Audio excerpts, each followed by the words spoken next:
ఒకటయ్యే వేళన వైభోగం కళ్యాణం కమనీయం ఈ రెండు మనసులే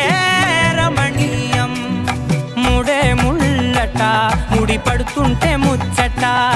నాలుగు దిక్కుల కంట చూడ ముచ్చటైన వేడుకంట ఆ పంచభూతాల తోడుగా ప్రేమ పంచుకొనే పండగంట